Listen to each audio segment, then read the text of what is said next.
86% என்பது இதுகாரும் தமிழ்நாட்டில் முன்னெப்போதும் வராத அளவுக்கு அதிகமான வாக்குப்பதிவு சதவிகிதம். இந்த ஒரு சாதாரண ஃபேக்டை ஒத்துக்க முடியலைங்க அவங்களால. 86% அப்படிங்கிறது கண்டிப்பா வந்து பேட் நியூஸ் ஃபார் டிஎம்கே.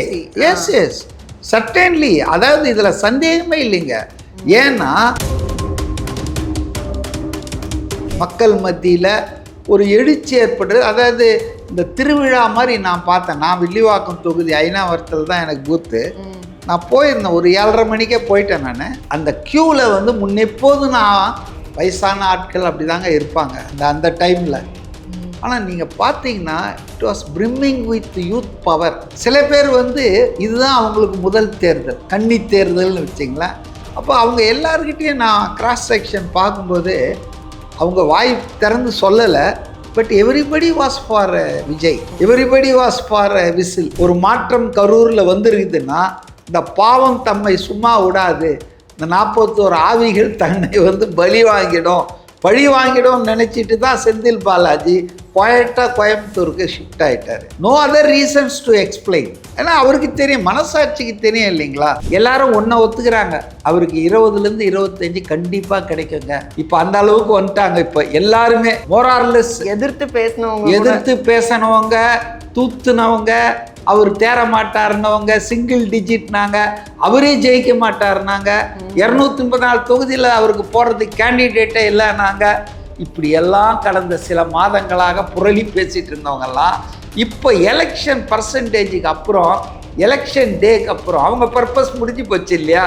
இப்போ என்ன சொல்கிறாங்கன்னா, இல்லைங்க விஜய் வந்து 25% கண்டிப்பாக எடுத்துருவாருங்க, ஆனால் அது போதாதுங்க ஜெயிக்கிறதுக்கு.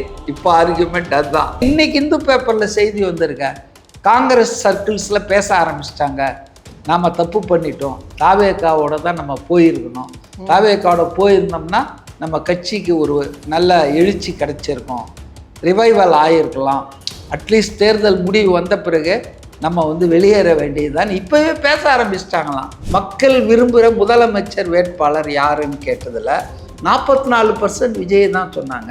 எக்ஸிஸ்டிங் சீஃப் மினிஸ்டர் ஸ்டாலின் 28% தான் சொன்னாங்க. ஸோ இப்போ யார் முதலமைச்சர் ஆகணுன்றதுல சர்வே முடிவு விஜய் தான் இருக்கு. இன்னொரு முக்கியமான கேள்வி என்னன்னா, இந்த ஆட்சி தொடரணுமா அகற்றப்படணுமா, ஆட்சி மாற்றம் தேவையா அப்படின்னு கேட்டதுக்கு 62% ஆட்சி மாறணும்னு கொடுத்துருக்காங்க. அப்போ இதெல்லாம் கூட்டி கழிச்சு பார்த்தீங்கன்னா யாருக்கு வந்து ஆட்சி அதிகாரம் கிடைக்க போகிறது அப்படின்றது நமக்கு தெளிவாக தெரியுது. சித்திரை 1 மீடியா நேயர்களுக்கு வணக்கம். இன்றைக்கு நேர்காணலில் நம்ம கூட இணைஞ்சிருக்காங்க அரசியல் விமர்சகர் திரு மதிவாணன் அவர்கள். நிறைய கேள்விகள் கேட்க போகிறோம், வாங்க பேசலாம். வணக்கம் சார். வணக்கம்மா. விஜய் அலை எப்படி இருந்தது, இந்த ஓட்டிங் பர்சன்டேஜை சுற்றி வந்து யார் காரணம் அப்படிங்கிறது தான் இன்றைக்கி வந்து ஒரு டிபேட்டபிளான ஒரு விஷயமா இருக்குது. எஸ்ஐஆர் காரணமா, இல்லை விஜய் காரணமா, இல்லை என்ன தான் காரணம் இந்த 85% இன்க்ரீஸிங் அப்படிங்கிறதுக்கு என்ன காரணம்? நீங்களாவது இப்படி சொல்கிறீங்க. ஒரு 2 நாளாக தமிழ்நாட்டு ஊடகங்கள் இது வந்து இன்க்ரீஸே இல்லைன்றதுக்காக ஓவர் டைம் பண்ணிட்டு நார்மல் தான், இது வந்து ஆக்சுவல் நம்பரு, இந்த பர்சன்டேஜ் அப்படி இப்படின்னு ஓவர் டைம் ஒர்க் பண்ணிட்டு இருக்காங்களே. அதாவதுங்க, யதார்த்தத்தை யாராலும் மறைக்க முடியாதுங்க. தமிழ்நாட்டில் வந்து நியர்லி 90 lakhs 78 lakhs சாரில் வெளியே எடுத்தாங்க. ஆனால் ஒரு 30 லட்சம் பேர் திரும்ப அப்ளை பண்ணி வந்துட்டாங்க. இதெல்லாம் நடந்துருக்குது. ஆனால் நம்ம வந்து எதை பார்க்கணுன்னா பர்சன்டேஜ் தான் பார்க்கணும். இப்போ போன முறை 73%, இந்த முறை 85.1 சொல்லியிருக்காங்க. போஸ்டல் ஓட்டு ஒரு 4 லட்சம் ஓட்டு இருக்குங்க. அதை கணக்கில் எடுத்துக்காம தான் இது. அதை கணக்கில் எடுத்தாங்கன்னா இட் வில் பிகம் 86%. இப்போ 86% என்பது இதுகாரும் தமிழ்நாட்டில் முன்னெப்போதும் வராத அளவுக்கு அதிகமான வாக்குப்பதிவு சதவிகிதம். இந்த ஒரு சாதாரண ஃபேக்டை ஒத்துக்க முடியலைங்க அவங்களால. அது விஜயால இல்லை, அவங்களுக்கு இது வந்து அதிகமான ஆட்கள் வந்துட்டாங்க அப்படின்ற உண்மையை சொன்னால் எப்பவுமே ஆளுங்கட்சிக்கு அது சிக்கல் தானே. It is not a good news for any ruling party. ஏஓ பிஓ யார் ஆளுங்கட்சியில் இருந்தாலும் ஒரு 5% மேலே அதிகமாக வாக்குப்பதிவு வந்தாலே நார்மலை விட நிச்சயமாக it is not a good news for any ruling party. அப்போ இதை வந்து எப்படி கட்டமைக்கிறோன்னு பார்க்குறாங்கன்னா, இது இன்க்ரீஸே கிடையாது, இன்ஃபேக்ட் இது போன ஆண்டை விட கம்மி அப்படின்னு இந்த ஃபேக்ட்ஸை ஜெகுலரி பண்ணுறாங்க. அதாவது இவ்வளோ போயிட்டாங்க, அது எஸ்ஐஆரால் இது பர்சன்டேஜ் இன்க்ரீஸ் பண்ணோம். அதாவதுங்க, கேட்குறவன் கேனையனா இருந்தால் கேழ்வரகுல நெய் வடியுதுன்னு சொல்கிறதுக்கு ஆள் இருப்பாங்க. அதுபோல் தமிழ்நாட்டில் ஊடகங்கள் வந்து ஆளும் கட்சிக்கு அப்படியே அனுசரணையாக நடந்துக்கணும். அது முடிய போகுது, அவுட் கோயிங் கவர்மெண்ட்டு தான் இது. நிச்சயமாக இந்த அரசாங்கம் வந்து தொடரப்போவது இல்லை. ஏன் நான் அடித்து சொல்கிறேன்னா, மக்களுடைய அந்த உணர்வு, மக்களுடைய எதிர்ப்பு என்பது சைலண்ட்டாக தெரிவிச்சிட்டாங்க. ஒரு மௌன புரட்சி நடந்திருக்கிறதா தான் நான் கருதுகிறேன். நான் உங்கள மாதிரி விஜய் அலைன்லாம் நான் சொல்ல விரும்பலை. விஜய் வந்து ஒரு big section of youngster and non voters, அவங்க பேர் இருந்திருக்கும், ஆனால் அவங்க ஓட்டே போட்டிருக்க மாட்டாங்க இதுவரை இல்லை. டிஸ்இன்ட்ரெஸ்டட். அரசல்னா அது வந்து கழிச்சடையா, அது சாக்கடையா, அதெல்லாம் நம்ம கிட்டவே போகக்கூடாது அப்படின்னு நினச்சிட்டு இருந்த ஒரு பெருங்கூட்டத்தை இப்போ அவங்க சொல்கிறாங்கல்ல, ஆக்சுவலில் ஒரு 25 லட்சம் தாங்க ஏறி இருக்குதுன்றாங்க. பர்சன்டேஜில் 73லேருந்து 86 ஒரு 13% இன்க்ரீஸ்ன்னு சொன்னால் அது பெரிய மாற்றமாக தெரியும்னு 25 லட்சம் தான்றாங்க. ஆனால் நான் என்ன சொல்கிறேன்னா, போன முறை ஆட்சி மாற்றம் எப்படி நிகழ்ந்தது? ஒரு சில லட்சங்களில் தான் நிகழ்ந்தது. அதனால் எப்படி பார்த்தாலுங்க நான் வந்து இதிலேருந்து என்ன டெரைவ் பண்ணுறேன்னா, ஒரு ஆட்சி மாற்றத்துக்கு அவசியம் இருக்கிறது, தேவை இருக்கிறது. அப்படிங்கிறது 86.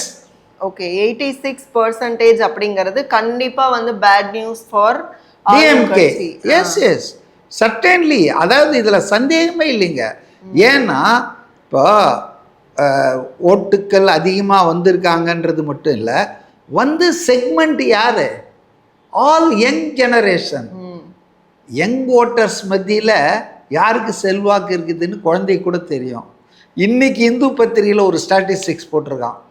உண்மையிலேயே 5,73,00,000 மொத்த வாக்காளர்கள், 6 கோடியாக இருந்தது, குறைஞ்சிடுச்சின்னு வச்சிங்களேன். இந்த 5,73,00,000 பேரில் 73 லட்சத்தில் அதிகமானவங்க வந்து 2,82,00,000 என்னோ பெண்கள் தான், 89. ஏன்னா ஆண்கள் வந்து 2,77,00,000 தான். 12 லட்சம் வாக்காளர்களில் பெண்கள் அதிகமாக தான் இருக்காங்க தமிழ்நாட்டில். அதில் இந்த வாக்குப்பதிவு, இது வந்து பதிவான வாக்கு, அதாவது registered voters eligible to vote. நான் சொல்கிறது இன்றைக்கி செய்தி இந்து பத்திரிகையில் வந்திருக்கு என்னன்னா, பெண்கள் தான் அதிகமாக வாக்களித்திருக்கிறார்கள், 89%. அதாவது அது வந்து ஒரு நேச்சுரல் தான். அதிகமாக இருக்கிறவங்க அதிகமாக தானே வாக்களிப்பாங்க, அப்படி நீங்கள் கடந்து போகலாம். ஆனால் ஆண்களை விட பெண்கள் 17 லட்சம் அதிகமாக வாக்களித்திருக்கிறார்கள். அப்போ இது வந்து it is also not a good news for DMK. ஏன்னா பெண்களில் ஒருவேளை மகளிருக்குன்னு அவங்க வந்து ஃப்ரீ பஸ் விட்டது, அப்புறம் வந்து மகளிருக்குன்னு அவங்க உரிமை தொகை கொடுத்தது, இதெல்லாம் ஒரு ஃபேக்டர் ஆகி அவங்களுக்கு பாசிட்டிவாக மாறி இருக்காதா? பாசிட்டிவாக மாறினது தான் போன வாட்டி வந்து ஓட்டாக வந்துடுச்சிங்களே. ஏன்னா போன வாட்டியே இந்த 1000 ரூபாய் உதவித்தொகை கொடுக்குறேன்னு சொல்லி தான் ஓட்டு வாங்கினாங்க. இன்ஃபேக்ட் அதில் 1 கோடி பேரை இன்எலிஜிபிள்னு வெளியே தள்ளி அவங்கெல்லாம் காத்துக்கிட்டு இருந்தாங்க, இவனை கவனிக்கணுண்டா, நம்மளை ஏமாற்றிட்டாண்டான்னு. புரியுதுங்களா? அதனால் என்னை பொறுத்த வரைக்கும் இந்த பெண்கள் வாக்குகளில் நீங்கள் சொன்ன மாதிரி ஒரு ஃபேக்டர் இருக்கலாம், இல்லாமல் இருக்கலாம். ஆனால் எது ரொம்ப நிச்சயமான ஒன்றுன்னா, விஜய் ஓட்டர்ஸ் வந்துட்டு in large number they thronged the ballot booths. அது வந்து மறுக்க முடியாத உண்மைங்க. ஒரு மாற்றம் ஏற்பட்டிருக்குங்க மக்கள் மத்தியில், ஒரு எழுச்சி ஏற்படுறது. அதாவது இந்த திருவிழா மாதிரி நான் பார்த்தேன். நான் வில்லிவாக்கம் தொகுதி ஐனாவரத்தில் தான் எனக்கு பூத்து. நான் போயிருந்தேன், ஒரு 7:30 மணிக்கே போயிட்டேன். நான் அந்த க்யூவில் வந்து முன்னெப்போதும் நான் வயசான ஆட்கள் அப்படி தாங்க இருப்பாங்க அந்த டைமில். ஆனால் நீங்கள் பார்த்தீங்கன்னா it was brimming with youth power. அதான் நிறைய பேரை கேட்டேன், ஃபஸ்ட் டைம் ஓட்டர்ஸ். நிறைய பேர் இளைஞர்கள், அவங்களுக்கு ஏற்கனவே ஓட்டு இருக்கு, ஆனால் இவ்வளோ நாளாக போடாமல் இருந்தாங்க. சில பேர் வந்து இதுதான் அவங்களுக்கு முதல் தேர்தல், கன்னி தேர்தல்னு வச்சிங்களேன். அப்போ அவங்க எல்லாருக்கிட்டையும் நான் கிராஸ் செக்ஷன் பார்க்கும்போது அவங்க வாய் திறந்து சொல்லலை, but everybody was for Vijay, everybody was for whistle. அங்கே வந்து வயசான பல பேர் கூட நான் அப்சர்வ் பண்ணேன். இங்கே வந்து விசில் சின்னம் எத்தனாவது சீரியலில் இருக்குதுன்னு தான் கேட்டாங்களே ஒழிய யார் கேண்டிடேட்டு, இங்கே வந்து யார் நிற்கிறாங்க, அதெல்லாம் ஒன்றுமே இம்மெட்டீரியல் ஆயிடுச்சுங்க. இந்த எலெக்ஷனில் நான் பார்த்த விஷயம் என்னென்னா, candidates have become irrelevant, other things have become irrelevant. பணம்லாம் கொடுத்தாங்க. எனக்கு தெரிஞ்சு எங்கள் சர்வெண்ட்டே சொன்னாப்போல, சார் திமுகவில் கூப்பிட்டு 1500 கொடுத்தாங்க சார். அண்ணா திமுகவில் கொடுக்கலையா பண்ண சார், அவங்களும் 1000 ரூபாய் கொடுத்தாங்க சார். அப்போ இன்றைக்கி வந்து ஓட் பர்சன்டேஜுக்கு இது ஒரு காரணமாகவும் இருக்கலாம், பல காரணங்கள். விஜய் இஸ் த மேஜர் ஃபேக்டருங்க. நான் வந்து அதை இல்லைன்னு ஒத்துக்கலை. அதாவது வந்து சார் அது ஒரு சின்ன ஃபேக்டர் தாங்க இந்த பர்சன்டேஜ் இன்க்ரீஸ் ஆனது. கேல்குலேஷன்னா என்ன, 10,000 பேருக்கு இவ்வளோ பேர் இருந்ததா, இப்போ 8,000 பேருக்கு இவ்வளோ பேருங்கும்போது கொஞ்சம் அதிகமாக பர்சன்டேஜ் காட்டும்ல, பூஸ்டப் ஆகும். அந்த வகையில் அதுவும் ஒரு காரணம். அதே போல் வந்து இந்த பைசா கொடுத்தாங்க இல்லையா ஓட்டுக்கு, ஓட்டு போடணுன்றதுக்காக, அதுவும் காரணம், பெருங்காரணம். இது எல்லாத்தையும் விட முக்கிய காரணம் வந்து விஜயினுடைய அந்த அரசியல் வருகை தான். இன்றைக்கி காலையில் நான் ஒரு டிபேட்காக போயிட்டு இருந்தேன் ஒரு கேபில். ஒரு பையன்கிட்ட அந்த கேப் டிரைவர்கிட்ட பேசிட்டு போனேன். எந்த ஊருப்பா என்னப்பான்னு. ஒரு கரூர்னாரு. நான் சொன்னேன் பரவாயில்லையே, உங்கள் ஊர் வந்து போன வருஷமும் உங்கள் மாவட்டம் ஃபஸ்ட்டு டாப் தமிழ்நாட்டில் அதிகமாக வாக்கு போட்டவங்க, இந்த வருஷமும் அதிகமாக இருக்கு, நல்ல வெல் எஜுகேட்டடாக இருக்கீங்களா, பரவாயில்லையா அப்படின்னு. அட நீங்கள் வேறு சார், 40,000 கொடுத்தா யார் சார் ஓட்டு போட மாட்டாங்கன்னு. 40,000மா என்னையா சொல்கிற ஒரு ஓட்டுக்கு அப்படின்னா. ஆமாம் சார், இவர் செந்தில் பாலாஜி வந்து திமுக சார்பாக எல்லாருக்கும் 1/4 சவரம் 1/4 பவுன் கொடுத்தாரு சார். அது இல்லாமல் 6,000 ரூபாய் காசு கொடுத்தாரு. இப்போ அதிமுக அந்த எம்ஆர் பாஸ்கர், விஜய் பாஸ்கர் இருக்காரப்போ, அவரும் சபாஷ் சரியான போட்டின்னு வருவார். என்ன இல்லை சார், அவர் கோல்டு கொடுக்கல சார், அவர் சில்வர் கொடுத்தாரு சார். அதுதான் அந்த சில்வர் கொலுசெல்லாம் கொடுத்த மாதிரி நிறைய பேர் ஃபோட்டோஸ், அவர் சில்வர் கொடுத்தாரு சார். அவர் 5,000 தான் சார் கொடுத்தாரு. பாவம்பா, அவர் எதிர்கட்சியாக இருக்காருல்ல 5 வருஷமா. அப்போ அந்த சர்ஜ் ஆனதுக்கு வந்து கரூர் இன்சிடென்ட் வந்து நாட் அ மேட்டர். நோ அப்படின்னா போன வருஷம் எப்படி டாப்ல இருந்தது? கரூர் இன்சிடென்ட் காரணமாக சில பேர் தப்பாக சொல்லிட்டு இருக்காங்க. 90% வந்தது காரணம் கரூர் இன்சிடென்ட்டு, 41 பேர் டெத்து, அதனால் அங்கே வந்ததுன்னு. அது ஒரு காரணமே இல்லைங்க. ஏன்னா போன வருஷமும் அதான் டாப் டிஸ்ட்ரிக்ட். நீங்கள் எடுத்து பாருங்க, டாப் டிஸ்ட்ரிக்ட். போன வருஷமும் நிறைய கிஃப்ட்ஸ் அங்கே போயிருக்கு. This is the background. Senthil Balaji கடந்த பல ஆண்டுகளாக அவர் வந்து ஓட்டுக்கு, பொங்கலுக்கு, தீபாவளிக்கு அவர் தான் இந்த மாப்பிள்ளை சீர், முறைமாமன் சீர் மாதிரி பண்ணிக்கிட்டே இருக்கிறாரு. ஸோ அதனால தான் அவர் கிங் ஆஃப் கரூர்னு சொன்னது.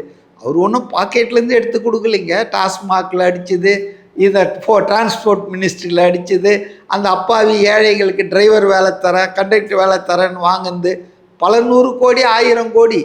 ஒரு ஆள் சொல்கிறான், எனக்கு 1,00,000 கோடி சாலிட் கேஷ் வச்சிருக்கிற ஆள் செந்தில் பாலாஜி. அதனால தான் ஸ்டாலின் அவரை கெட்டியாக பிடிச்சிக்கிட்டு 62 தொகுதி செலவு நீ தான் பண்ணோன்னு சொல்லிட்டாரு. அவர் அதனால தான் இந்த கொங்கு மண்டலம், மேற்கு மண்டல பொறுப்பாளராக வாங்கின்னு வந்துட்டார். ஆனால் அவரே ஓட் பண்ண போகலை அப்படின்னு ஒரு நியூஸ் வந்தது.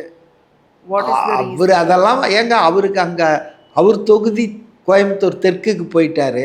அதில் ஒன்றா ரிலவன்ஸ் இருக்குது. இந்த இன்சிடெண்ட்டுக்கு அப்புறம் ஒரு மாற்றம் கரூரில் வந்துருக்குதுன்னா, இந்த பாவம் தம்மை சும்மா விடாது, இந்த 41 ஆவிகள் தன்னை வந்து பலி வாங்கிடும் நினச்சிட்டு தான் செந்தில் பாலாஜி குவாய்ட்டாக கோயம்புத்தூருக்கு ஷிஃப்ட் ஆகிட்டார். No other reasons to explain. ஏன்னா அவருக்கு தெரியும், மனசாட்சிக்கு தெரியும் இல்லைங்களா. அதனால் வந்து அதுதான் ரீசனை தவிர, but increase in polling percentage in Karur district as a whole and Karur constituency it's nothing to do with this accident. இப்போ முதலமைச்சர் அவர்களோட தொகுதியிலலாம் வந்து ஓட்டிங் பர்சன்டேஜ் வந்து கம்மியாக தான் இருக்குது, பிலோ 80 அப்படிங்கிற மாதிரி. பிலோ 80 இல்லையே, அபோவ் 80 தான். அப்படியா? Not, it is not coming to 90s. அதாவது விஜய் தொகுதி பெரம்பூரில் 89 என்னவோ இருக்குன்னு நினைக்கிறேன். பட் அதை விட கம்மி தான் குளத்தூர்ல. குளத்தூர்ல அதை விட கம்மி தான். இல்ல அதுக்கு காரணம் என்னன்னா ஆன்டி இன்கம்பன்சி தான் காரணம் அப்படின்னு சொல்லி. இல்ல ஆன்டி இன்கம்பன்சினா உங்களுக்கு நிறைய வரணும் இல்ல, ப்ரோனாலும் அதிகமா வரணும், ஆட்கள் விரும்பி வந்து போடணும். இவங்களெல்லாம் நம்பி எதுக்கு ஓட்டு போட போகணும் அப்படின்னு அப்செட் ஆகி போடாமே இருக்கவங்க அதிகம். இல்ல அது இந்த எலெக்ஷன்ல அது இல்லைங்க. ஏன்னா வழக்கமா நீங்க சொல்றது இருக்கும். இந்த எலெக்ஷன்ல வந்து ஒரு சேனல் பண்றதுக்கு டிவிக்கே வந்துடுச்சுங்க. இப்போ விஎஸ் பாபு தான் அங்கே நின்னார், பழைய திமுக எம்எல்ஏ தான் அவர் ஒரு ஸ்ட்ராங் மேன் தான். அவர் தான் குளத்தூரில் தாவேகா சார்பில் நின்றுத்து, அதனால் நல்லா ஒர்க் பண்ணாங்க. ஸோ அதனால் ஸ்டாலினை பிடிக்காதவங்க நிச்சயமாக தாவேக்காவுக்கு தான் ஓட்டு போட்டிருப்பாங்க. அதனால் வந்து போல் பர்சன்டேஜ் வந்து ஆவரேஜை விட அதிகமாக தானங்க இருக்குதுங்க. இப்போ நான் ஒரு சின்ன ஸ்டாட்டிஸ்டிக்ஸ் சொல்கிறேன். சென்னையில் வந்து எப்போவுமே ரெஸ்ட் ஆஃப் தமிழ்நாடுல 73 2021.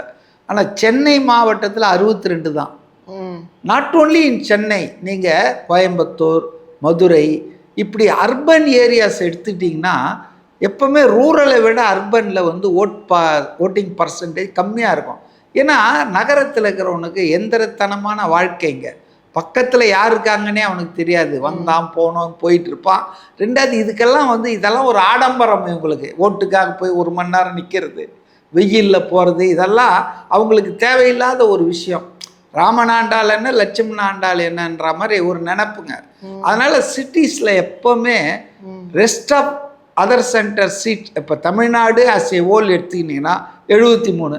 அப்போ மாநிலத்தின் தலைநகரான சென்னை 2021 73 வாங்கியிருக்கணும்ல. இல்லை, ஏன்னா இதுதான் அர்பன் மைண்ட் செட்டு. பட் இந்த வாட்டி அதுவும் மாறிடுச்சே விஜய் எஃபெக்டால். அர்பனில் என்ன, சென்னையில் என்னவோ அதே தான் rest of Tamil Nadu. Rest of தமிழ்நாட்டில் 80% மேலே இருக்குது, சென்னையிலையும் 81 82.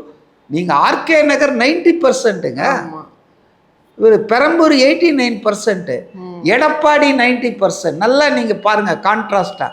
எடப்பாடி ஒரு sleepy village in Salem district, அங்கே 90 வருது, I can understand. But the same thing is coming in Chennai city urban, பெரம்பூர்லேயும் ஆர்கே நகர்லும் போது it is a silent wave against the government in power. அதுதான் நம்ம பார்க்கணும். ஸோ இந்த எலெக்ஷனில் நான் டீகோட் பண்ணோம் இந்த ஓட்டிங் பர்சன்டேஜ் அடிப்படையில்னா மாற்றம் நிச்சயம். அதாவது ஆட்சி மாறும், அரசாங்கம் மாறும். யார் மாற்ற போறாங்கன்றதுல ஒன்னா இன்னும் முடிவு எனக்கு தெளிவாக வரல. ஏன்னா பெரும்பான்மை வராதுன்னு சொல்ல இல்லை, அது ஒரு பொசிஷன் இருக்குதுங்க.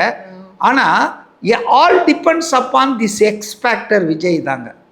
எப்படின்னா அவர் எவ்வளோ ஓட்டை எடுக்க போகிறாரு, ஒரு குறிப்பிட்ட தொகுதியில் அவர் திமுக ஓட்டை எவ்வளோ எடுக்கிறாரு, அண்ணா திமுக ஓட்டு எவ்வளோ எடுக்கிறாரு, விசிக ஓட்டோ அல்லது நம்ம திராம் தமிழர் ஓட்டு எவ்வளோ எடுக்கிறாரு, இப்படி அவர் எல்லா கட்சியிலும் தான் ஓட்டு எடுக்கிறாருங்க. Never leave anybody free. எல்லா கட்சியிலும் ஓட்டு எடுக்கிறாருங்க. மைனாரிட்டி ஓட்டு எவ்வளோ எடுக்கிறாரு. அப்போ the amount he takes from other parties, அது it will not be uniform. It will be a zigzag தான். மெட்ராஸ் சிட்டியில் அவர் எவ்வளோ எடுத்துக்கிறாரு அதே அளவுக்கு செங்கல்பட்டில் எடுக்க மாட்டார், அதே அளவு கோயம்புத்தூரில் எடுக்க மாட்டார். இல்லை, கோயம்புத்தூரில் எடுக்கிறது திருப்பூரில் எடுக்கிறத அதே அளவுக்கு வந்து இங்கே எடுக்க மாட்டார் நாமக்கல்ல. அப்போ அந்த மாதிரி it may vary constituency wise, district wise. But ஆனால் fact remains the same. He will take votes from all the existing political parties. அப்போது ஒரு ஆள் வின்னிங் வேணும்னா அதில் வந்து அவர் இப்படி எடுக்கிற ஓட்டில் 40% கிராஸ் பண்ணிட்டாருன்னு வச்சிங்களா, இஸ் எ வின்னர். 35 கிராஸ் பண்ணாலே வின்னரு. எல்லாரும் ஒன்றை ஒத்துக்கிறாங்க, அவருக்கு 20லேருந்து 25 கண்டிப்பாக கிடைக்குங்க. இப்போ அந்த அளவுக்கு வந்துட்டாங்க. இப்போ எல்லாருமே மோரார்லெஸ் எதிர்த்து பேசினவங்க, தூத்துனவங்க, அவர் தேர மாட்டாருன்னவங்க, சிங்கிள் டிஜிட்னாங்க, அவரே ஜெயிக்க மாட்டாருனாங்க, 234 தொகுதியில் அவருக்கு போடுறதுக்கு கேண்டிடேட்டே இல்லைனாங்க.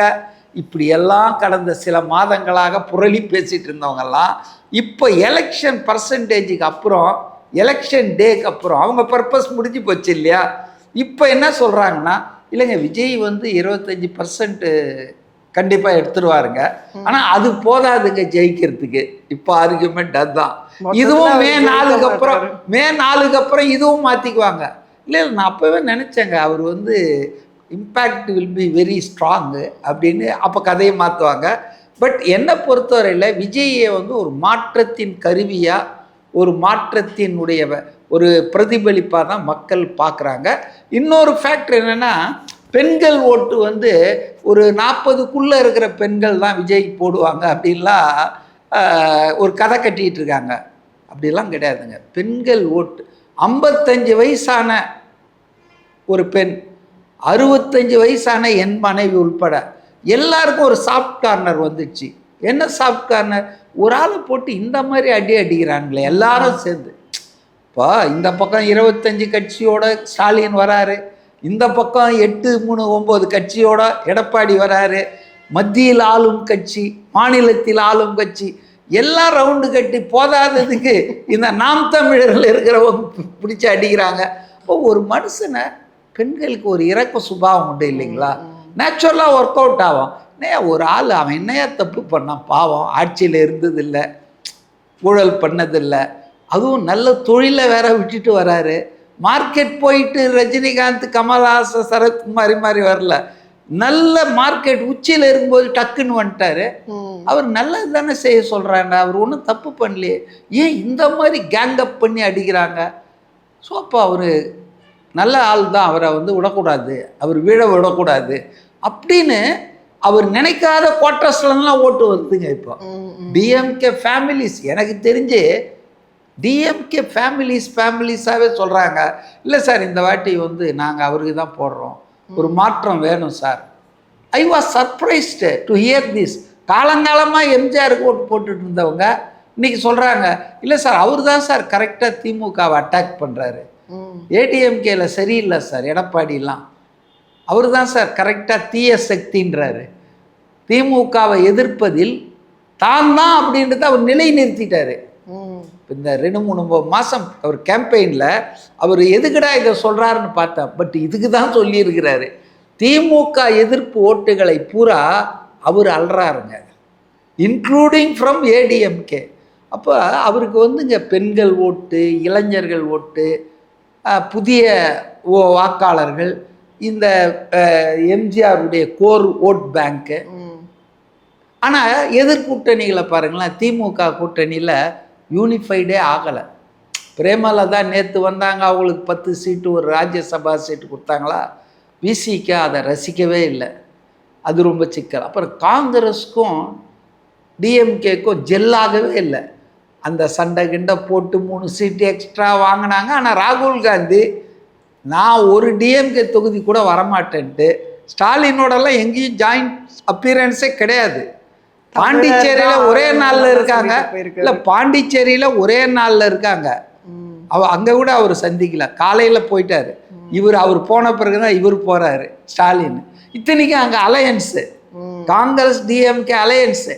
ஆனால் 5 பேர் போட்டி வேட்பாளர்கள் ரிபல்லாக டிஎம்கே எதிர்த்து போட்டி போடுறாங்க, அக்செப்டட் அந்த 16 விட.